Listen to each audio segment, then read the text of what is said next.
Voilà, très bien. Donc Stéphanie, à mon 3, tu vas observer ce, ce qu'évoque pour toi, ce qui te vient comme image du mot karma. Un, 2, 3. Qu'est-ce que tu vois? Qu'est-ce que tu observes? Hmm. La première perception, c'est comme si j'étais en face d'une immense horloge avec des roues crantées, avec une notion de tic-tac, d'espace et de temps, et surtout une mécanisation de quelque chose. C'est la première image que je vois. Alors, ce tic-tac, ça correspond à quoi? Qu'est-ce que ça image, symbolise? Hmm. C'est un rythme avec le temps, c'est un rythme avec la pulsation, par exemple, du cardiaque. C'est un rythme avec les saisons. On est sur quelque chose de plus relié à la 3D, à la troisième dimension. Mm. Dans ce tic-tac, dans cette notion de temps qui peut être en accélération, en désaccélération, ça m'amène à la vie, la non-vie, la vie, la non-vie, et comme un tic-tac, comme un rouage, m'amène dans un cycle de réincarnation. Ce tic-tac, ce rouage, est-ce que ça a un rapport ou pas avec une âme, avec les âmes en général? C'est- Ça me montre plutôt un mécanisme de, un mécanisme d'interférence ou un mécanisme d'incarnation. Voilà, ça me montre vraiment quelque chose qui est comme une roue crantée. D'accord, très bien. Qui, donc, qui est susceptible d'utiliser cette roue crantée?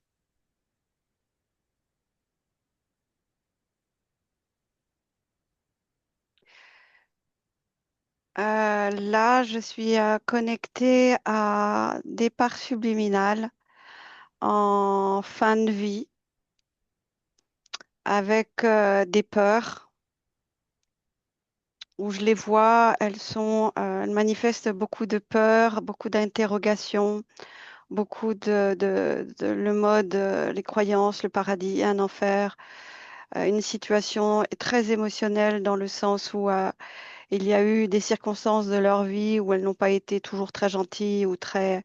Et là, tout ça revient comme un tic-tac dans leur tête et avec une émotion très forte qui lâche pas, comme, comme un rythme.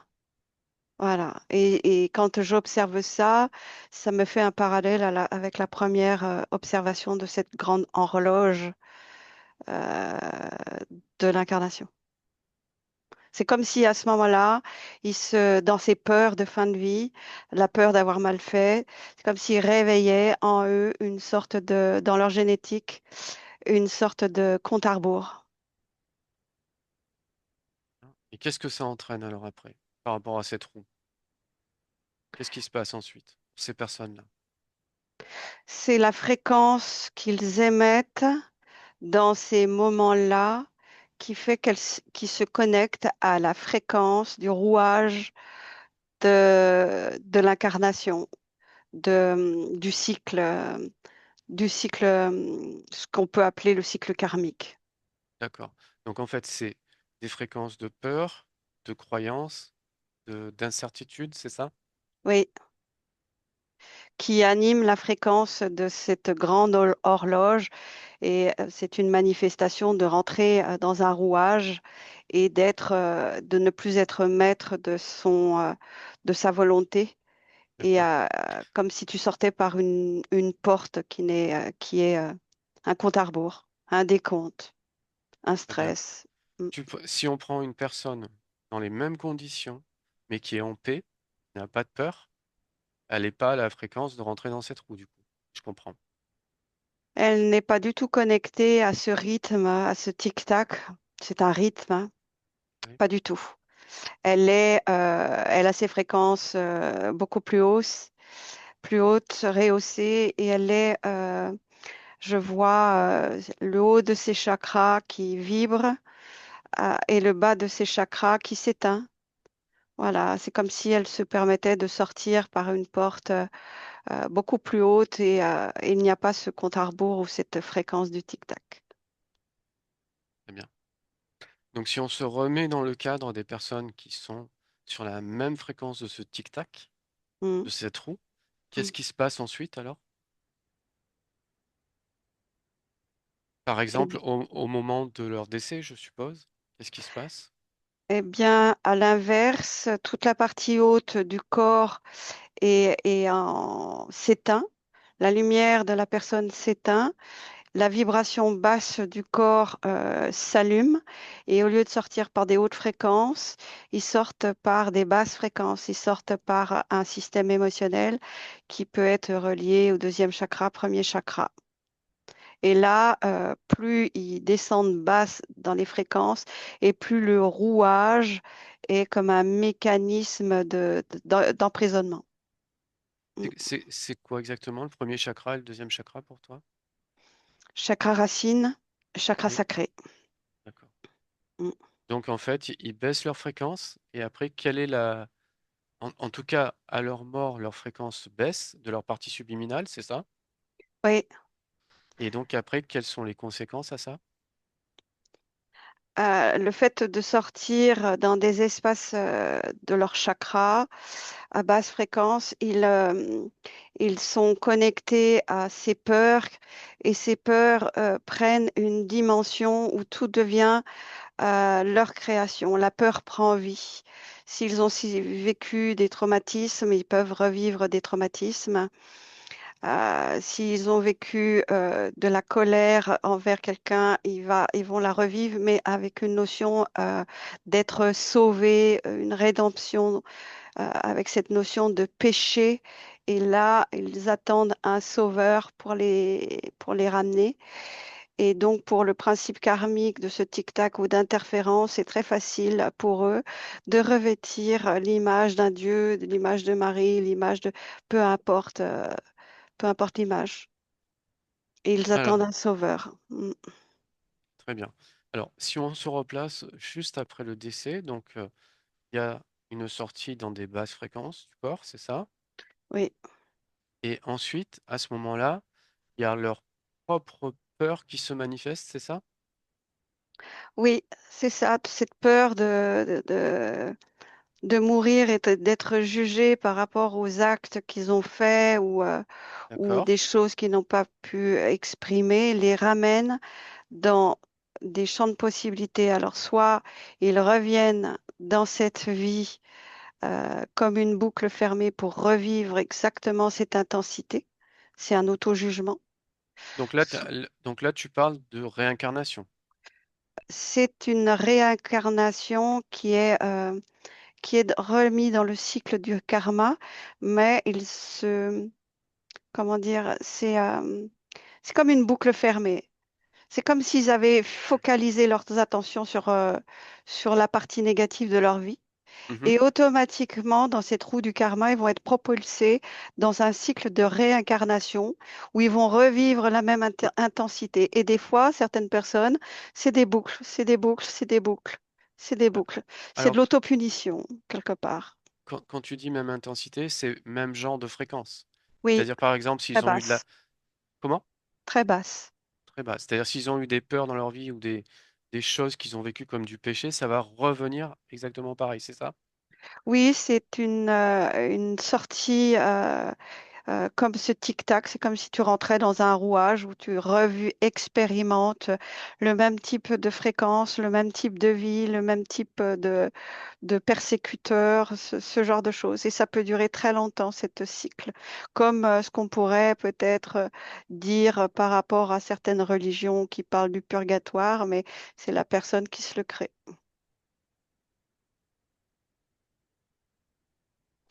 C'est une création fermée, croyance. C'est de la croyance pure ou il y a autre chose qui vient se greffer? Il y a ce principe, bien sûr, de phénomènes d'interférence qui, justement, au moment de la mort, ramènent toutes les peurs, toutes les non-dits, toutes les situations dramatiques devant les yeux de la personne pour qu'elle puisse le revivre, pour baisser ses fréquences au maximum et sortir par les portes en dessous du diaphragme. Et Est-ce, là, elles revivent, elles sont à la merci de ça, de leur peur et des interférences. est-ce qu'on peut dire que c'est ces fréquences basses qui attirent les interférences ou elles étaient déjà là? Les interférences sont déjà là. Elles sont juste très présentes tout au long de la vie, mais particulièrement à la fin de vie, pour obliger la personne à baisser ses fréquences et à retomber dans le rouage de l'incarnation avec le non-choix. Et c'est ce qu'on appelle le karma, c'est la croyance. D'accord. Donc en fait, elles sont déjà toute leur vie soumises à des interférences. Elles ne sont pas libres.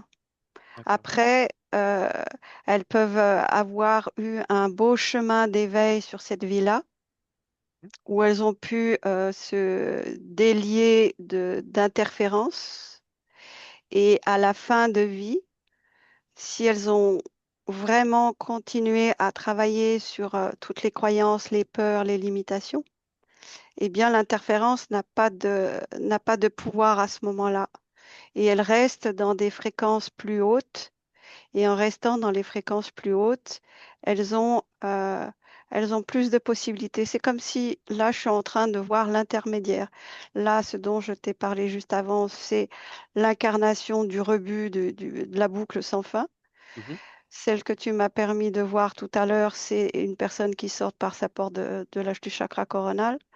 Et là, je vois un intermédiaire. Je vois une autre fréquence intermédiaire où la personne elle sort avec la porte un peu plus haute, mais elle va être confrontée à des images de Marie, de Jésus, peu importe leur croyance des dieux, parce qu'elles sont encore, elles ont augmenté leur fréquence, mais elles attendent encore un sauveur.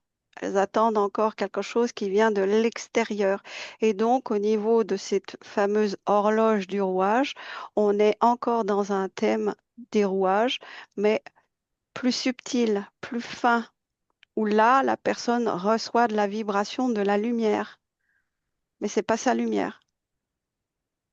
Très bien. Donc on va dire que par rapport à l'autre cas, on enlève un petit peu la culpabilité due au péché.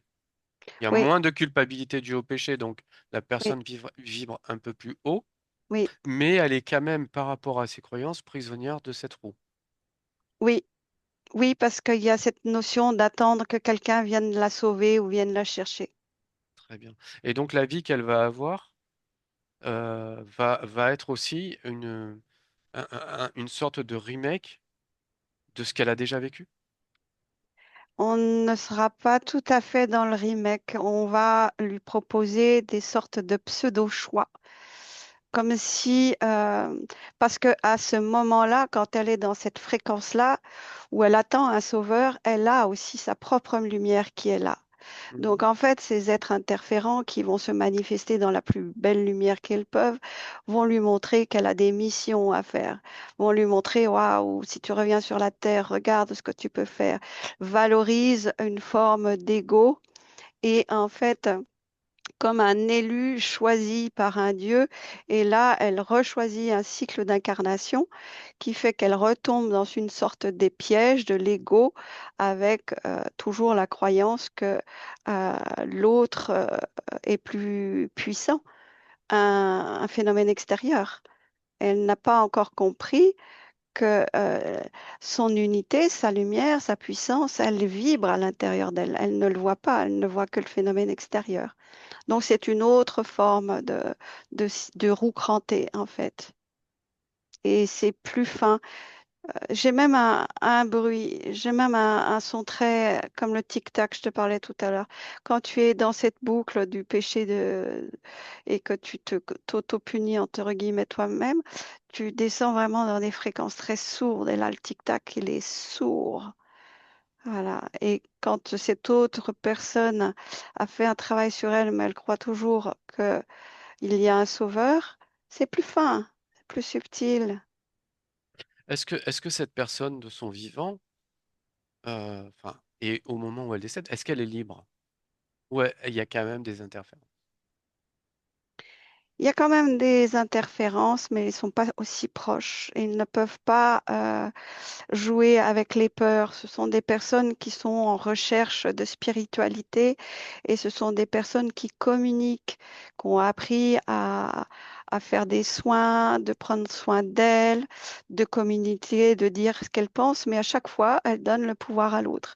Ce sont des personnes qui vont voir des, euh, des personnes pour se faire soigner, mais en donnant le pouvoir, en croyant que c'est le thérapeute ou peu importe, grâce à ce thérapeute ou grâce à ce chaman, elle est guérie. Alors que non, tout commence par soi. Et c'est une autre façon de ramener la personne dans du karma, un karma, où on lui donne, on lui fait croire qu'elle a le choix parce qu'elle est l'élue pour s'incarner et qu'elle doit faire la mission, sa mission personnelle, qu'elle est importante. Ah, tout le monde est important, mais là, il y a une gratification de l'ego. D'accord. Et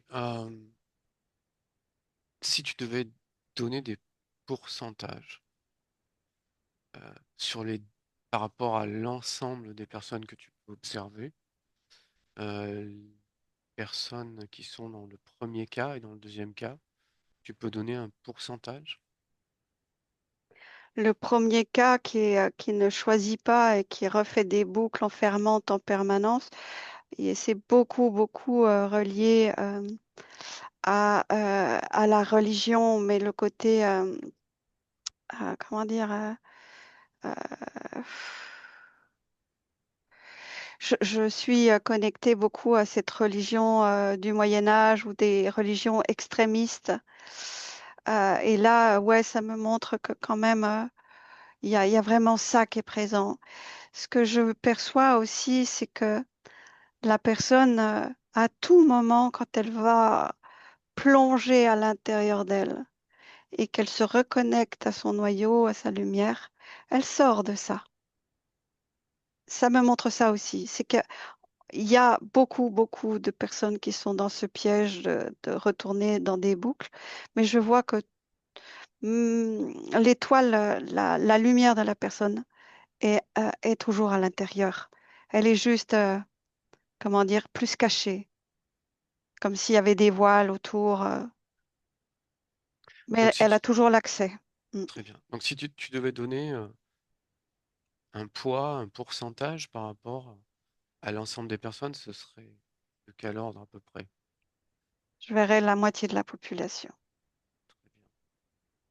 Et pour le deuxième cas que tu as vu, par rapport aux croyances, etc. Sur cette moitié qui reste, je mettrai la moitié. Ok. Est-ce qu'il y a, suivant les régions que tu peux observer sur la Terre, est-ce qu'il y a des différences de comportement suivant les peuples, suivant les traditions, les cultures? Ça m'amène à observer aussi dans mes perceptions les fréquences de la Terre qui peuvent être plus légères dans des endroits, plus sourdes dans d'autres. Mais ce que je vois, c'est qu'il y a il y a beaucoup d'interdimensions qui sont superposées sur le plan de la Terre. Donc, il y a des zones où il y a eu beaucoup de guerres et ces guerres superposent et laissent des traces fréquentielles qui manipule la conscience des personnes vivant sur des espaces comme ça. Je vois des zones où c'est la maladie, je vois des zones où il y a la peste. C'est comme si c'était plein de couches qui sont superposées les unes aux autres et qui laissent des traces aussi sur, euh, sur des parts déjà la génétique et l'empreinte des fréquences. Tu as des personnes qui sont connectées à ce type de fréquence parce qu'ils ne connaissent que ça. Et donc, ça favorise ces trous crantés karmiques très basses, très sourdes. Ouais. Il y a des régions du monde qui sont plus hautes en fréquence et des régions du monde où c'est vraiment plus bas. Est-ce que tu vois une région où c'est plus haute, où c'est plus haut, une région connue? Oui, ça me ramène à des montagnes, des sommets enneigés où tu as plus de réseaux cristallins. Il y a des fréquences qui sont, comment dire, plus vibrantes. Si je te dis Tibet, Oui, oui, ça oui, match? oui, Tibet, ouais, l'Himalaya, ouais, les hautes montagnes. Alors bien sûr, hein, il y a aussi les champs fréquentiels de mémoire qui sont là, mais c'est moins compression, c'est moins interposé, c'est un peu plus dissocié. Que plus je descends au niveau zéro, entre guillemets, et plus je vois des lignes de temps qui se superposent, et c'est pour ça qu'aussi on a des sensations d'être oppressé, parce que ce que nous vivons aujourd'hui avec le fait qu'on soit autant nombreux, euh, on perçoit plusieurs réalités en même temps, plusieurs fréquences. Donc ça joue aussi sur le cycle d'incarnation. Ça, voilà. Et il y a des personnes, quand j'observe, ça leur fait un choc fréquentiel. Et dans ce choc fréquentiel de basse fréquence, il y a quelque chose qui s'ouvre chez eux comme s'il y avait quelque chose qui était une détermination à, à changer dans leur profondeur. Mm. Une basse fréquence qui les fait changer en profondeur, c'est-à-dire qui va leur donner une étincelle Oui, de lumière, dans ce oui, sens-là. oui, comme un choc fréquentiel. Comme si des fois, ben, tu vois, et ça me fait penser à ce, quand j'observe cette partie subliminale qui s'incarne en boucle, elle Mhm. va s'incarner sur des fréquences très lourdes de la Terre où il y a beaucoup de difficultés. Et à un moment donné, à tout moment, cette étoile dans la profondeur de ce qu'elles sont va s'illuminer comme si, voilà, des fois c'est quand la personne descend au plus bas, au plus bas, au plus bas, au plus bas, il y a quelque chose qui se passe. Il y a un choc fréquentiel. Et hop, elle je vais l'appeler l'étoile rayonnante, tout en sachant que c'est la lumière de la personne. Cette étoile rayonnante se met à... Et du coup, par rapport à ça, est-ce que tu observes, est-ce qu'il y a un intérêt à être dans des lieux avec une fréquence plus élevée? Puisque dans des lieux plus bas, ça peut être aussi des chocs fréquentiels. Est-ce qu'il y a finalement un intérêt? Les personnes qui naturellement vont dans des lieux à fréquence plus élevée, il y a comme une sorte d'évidence. Il y a des évidences de se recalibrer à ces fréquences par rapport à la matière d'où on est sur ce plan de la matière. C'est comme s'il y avait un recalibrage des fréquences peut-être de l'ADN sur des réseaux cristallins. Et après, c'est comme si après, elle pouvait... ça, c'est les personnes les plus hautes, hein. Mhm. J'ai été basculée dans les personnes les plus hautes. Et après, elles se sont reconfigurées dans leur ADN dans des fréquences beaucoup plus hautes qui leur permet après de pouvoir rayonner dans les fréquences plus basses et qui va permettre de par leur simple rayonnement d'être, hein, il n'y a pas besoin de Mhm. prêcher, hein, c'est être et ça va permettre de manifester que les autres personnes vont se souvenir. Mais par contre, ce sont ces personnes qui sont à haute fréquence ne se proclament ni Dieu ni quoi que ce soit. Ce sont des êtres allez, qui marchent dans la rue et C'est- leur présence font ça. Est-ce que tu pourrais me donner un exemple ou quelques exemples de personnes qui correspondent à ça? Qu'est-ce qu'elles font comme métier? Qu'est-ce qu'elles...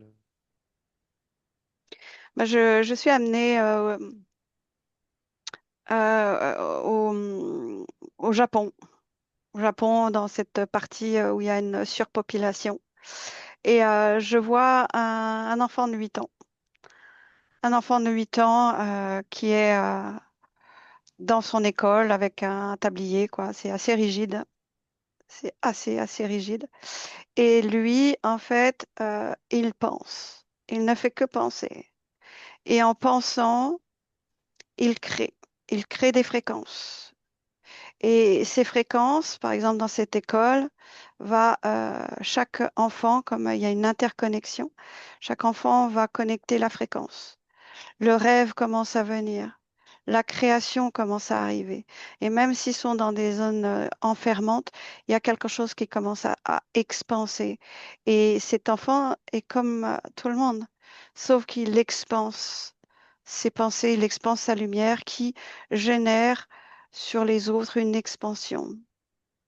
Et je pense que quoi, disons, dans la façon de percevoir cet enfant, ça ouvre d'autres probabilités de lignes de temps, ça élève les fréquences. Et c'est un enfant qui pourrait paraître ordinaire. Tu Et as c'est pris, mm, oui, et dis-moi, c'est un enfant qui se sent bien. Il se sent qui- bien dans cet univers. Il ne juge pas. Il n'est pas en train d'observer les basses fréquences. Non, lui, il est toujours dans ses fréquences. Il a une autre pensée. il est libre. Il est libre, oui, il est libre, il est dans sa lumière, tout en Donc, sachant qu'on est dans un système de lignes de temps très basses, avec beaucoup d'interférences. Il y a les interférences, c'est présent dans cette école, là, je vois, mais il est totalement libre. Il est détaché, en fait. et donc, il s'est incarné volontairement. Oui, son choix, oui. Très bien, il n'y avait pas de roue du karma pour lui. Non, Très bien. non. Pourquoi est-ce que tu vois le Japon? Est-ce qu'il y a une fréquence élevée là, sur ce pays? Ou c'était juste un exemple? C'est un exemple. C'est un exemple qui me ramène à un point d'origine pour moi. C'est pour ça que j'ai été attirée à observer là-bas. C'est-à-dire un peu. C'est comme si j'observais que dans ce point d'origine, j'avais vécu des incarnations là-bas, donc ça m'a amené sur cet enfant, à observer, ça m'a amené là. D'accord, très bien. Alors, déconnecte de tout, c'est de tout. Instant. Mm. Déconnecte de tout ça, tu respires. Ah. Et tu vas observer par rapport à la roue karma. euh, Tu as commencé un petit peu à l'aborder. Donc, si j'ai bien compris, les 25% qui restent, qu'on n'a pas vu. Ceux qui sortent par la porte de leur lumière. Voilà. Donc, pour cette partie-là, c'est à peu près 25%, c'est ça? Oui. Qu'est-ce qui se passe pour eux alors? Bah, dans ce que je peux observer, ce sont des personnes quand j'ai une part subliminale là qui a vraiment dans des hautes fréquences. Il y a vraiment quelque chose qui est autour. C'est quelque chose, c'est une personne, c'est un être qui nourrit la joie, qui s'accroche à cette joie et qui en fait son leitmotiv. Elle relativise, elle observe les choses avec une façon de dire, OK, il y a des solutions. Elle comprend qu'elle est dans une pièce de théâtre et qu'elle joue un rôle, mais elle ne s'identifie pas à ce rôle. Elle prend les choses à cœur, mais elle observe aussi l'illusion du contrôle. Elle prend la vie avec de la dérision. C'est un jeu. Et plus elle élève cette façon de penser, ces fréquences, plus elle attire à elle de, de la rapidité de solutions, un chemin de lumière, des hautes fréquences. Elle crée son champ de probabilité, ses lois d'attraction. Il y a de la légèreté. Elle vibre, en fait. Elle vibre. Là, tu parles dans sa vie terrestre. Oui. Mm. Ok. Et elle vibre sur plusieurs niveaux de conscience. Elle vibre et elle, elle est dans le, elle respecte ses fréquences. Elle se respecte. Elle a un alignement. Elle a foi en elle. Elle regarde les autres avec de la compassion. Il y a pas de jugement. C'est un apprentissage en fait. C'est des personnes qui se sont incarnées librement, ou qui sont devenues libres dans cette vie que tu observes. Quand j'observe, ce sont des personnes qui sont certainement passées par la voie du milieu de ce que j'ai pu voir tout à l'heure, avec un moment donné où, quand elles sortent et qu'elles attendent un sauveur, qu'elles voient de la lumière, à un moment donné, c'est comme si elles avaient eu un temps de pause, comme si elles avaient figé toute la scène, et de se dire, mais qui je choisis? Qui je choisis? Et à ce moment-là, elles se sont choisies. Et à ce moment-là, elles sont rentrées à l'intérieur d'elles-mêmes pour se repositionner dans l'unité, dans la force, dans la lumière, dans sa lumière. Elles se sont renourries de ça, donc, et avec ce choix de décider de s'incarner. Et là, c'est un véritable choix. Oui. Et autrement, dans les personnes, il y a une partie qui ne souhaite pas s'incarner, qui ne souhaite plus s'incarner. Quand tu es à ce niveau-là, quand tu reviens à toi dans ce qui est ton immensité, tu ne, tu n'as plus la même perception. Tu n'as plus du tout la perception de la souffrance, du jugement. Tu as une perception d'évoluer et de vivre et de manifester la meilleure partie de toi-même. Et des fois, ça demande des vies et des vies sur des plans différents, peut-être d'une planète différente, des vies et des vies pour se raffiner, pour transformer le charbon en diamant. Et il y a une, une sorte de quête intérieure de se raffiner, d'être la meilleure version de soi-même. Et tout ce qui est notion souffrance, tout ce qui est notion contrôle, tout ça, ça n'a aucune importance. Il y a une désidentification de toute cette basse fréquence. Elles reviennent dans leur unité.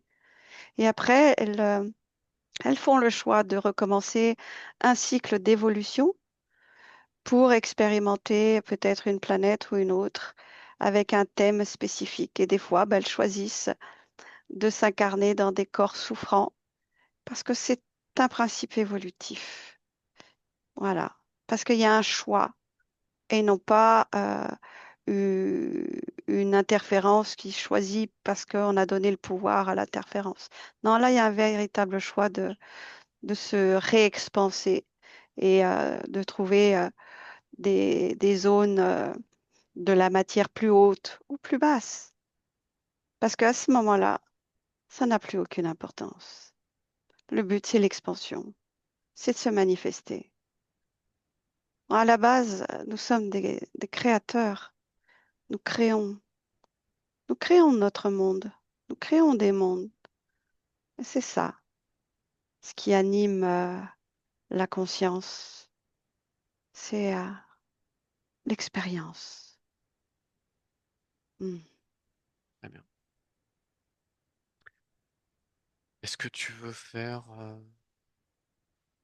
une dernière remarque par rapport à ce que tu viens d'évoquer, quelque chose qui te vient à l'esprit?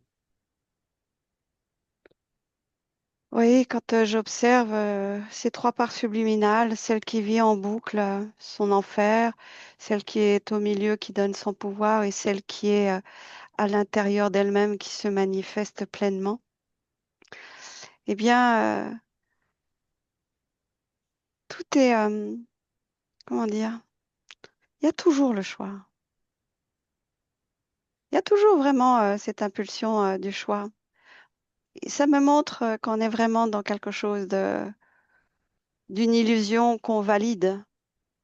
C'est parce que nous nous identifions à la peur ou à la souffrance que nous devenons cela. Et en devenant, en étant cela, on s'étrique, on se ferme et on oublie qui on est. Le fait de se désidentifier de tout ça, voilà. Il y a quelque chose qui se met à vibrer, à se réexpanser et à recréer. C'est comme si l'humanité hum, s'identifiait. En fait, c'est comme si on prenait des jeux de rôle, mettait des masques en permanence. Tiens, je m'appelle colère. Tiens, je m'appelle tristesse. Tiens, je m'appelle souffrance. Mais ils ont oublié comment ils s'appelaient. Ils ont oublié ce que c'est de être, émaner. Et c'est ça qui est important de... Est-ce qu'on peut dire que l'être humain étant créateur, a finalement, croire à ses peurs, c'est les créer? C'est quand il y a peur, quand elle se manifeste, elle est déjà créée. C'est de rentrer dedans et de la valider et de se l'approprier et, et de devenir la peur. C'est-à-dire que tu prends un nouveau vêtement, une nouvelle fréquence, comme une peau, et tu deviens la peur. Et tu t'appelles peur ou colère ou tristesse, peu importe. C'est l'identification. Et, et en fait, c'est un phénomène qui est extérieur. C'est une vibration, peur. Le fait de s'identifier à peur, on rentre dans la peur et on la fait prendre vie en nous-mêmes et on devient peur. Et on s'appelle peur. Jusqu'au moment donné où on comprend, on fait sortir la peur, on arrête de s'identifier à cela. On ne s'appelle plus peur, on n'en veut plus. Et là, on plonge à l'intérieur de soi-même et on se souvient de qui on est. Et ça change tout. Et c'est Est-ce le principe d'interférence qui va empêcher cela. Parce qu'on ne nourrirait plus ça. Mm. et est-ce que si on avait comme devise, être heureux, est-ce que, ce serait une bonne image pour pouvoir s'épanouir? C'est une émotion que tu vas valider, que tu vas rentrer et que tu vas t'appeler heureux. Mais c'est tellement limité à qui tu es. Tu ne t'appelles pas heureux. C'est pas une simple fréquence. Tu n'es pas qu'une simple fréquence. Tu n'es pas qu'une simple émotion. Tu es bien plus que cela. Tu es une fréquence qui est pas nommable parce elle est au-delà de l'émotion. Elle est tellement puissante que, que t'identifier ou avoir une recherche d'être heureux, c'est encore te limiter. C'est simplement être, c'est émaner, c'est vibrer et voir le monde tel qu'il est, de se sortir de ce masque de l'illusion. Je suis, je, je, je suis ramenée à cette personne qui souffre de son corps et qui fait ses boucles. Mais il y a un moment donné, c'est cette identification permanente qui fait qu'on devient cela. C'est comme si c'est un chemin de rentrer à soi.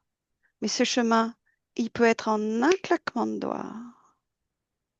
Parce que ce claquement de doigts qui est si rapide dans ce que je viens de faire, est dans un espace très long, c'est sortir du temps et de la croyance, de s'identifier à un corps, à des émotions. Et de prendre conscience que nous avons une place sur ce monde et cette place, c'est le corps. Mais nous ne sommes pas le corps. Nous sommes à la place dans ce corps, sur cette ligne de temps, et nous expérimentons des fréquences. Ramenons cette fréquence, la fréquence, notre fréquence. Et c'est ça qui va casser le tic-tac, tic-tac du karma et qui maintient quelque chose d'enfermant et de limitant parce qu'on s'identifie à l'émotion. Ah, j'ai fait du mal. Ah, j'ai pas fait cela. Je regrette. C'est ça le karma. C'est le tic-tac, le rouage. C'est la machine à broyer. Si je peux reformuler, donc en fait, c'est garder notre propre fréquence et vibrer notre propre fréquence. Oui, il faut la rencontrer, sa fréquence. Qu'est-ce qui peut nous permettre de la rencontrer, cette fréquence?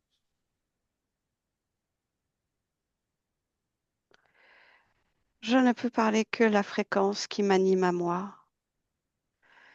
Ma fréquence à moi qui m'illumine. Quand cette fréquence se manifeste, je m'illumine. Et ça passe par une émotion. C'est quand je m'émerveille, quand je vois de la beauté et que cela m'émerveille.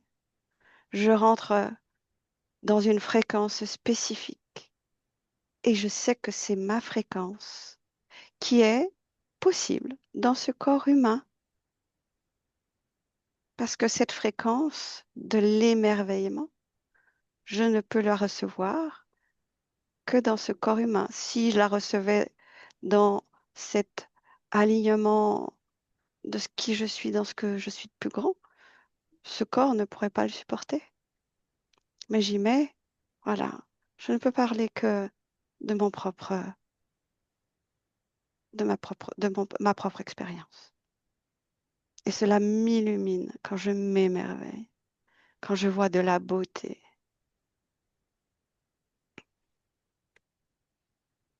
Merci Stéphanie. On va arrêter là pour aujourd'hui. On est pris par le temps.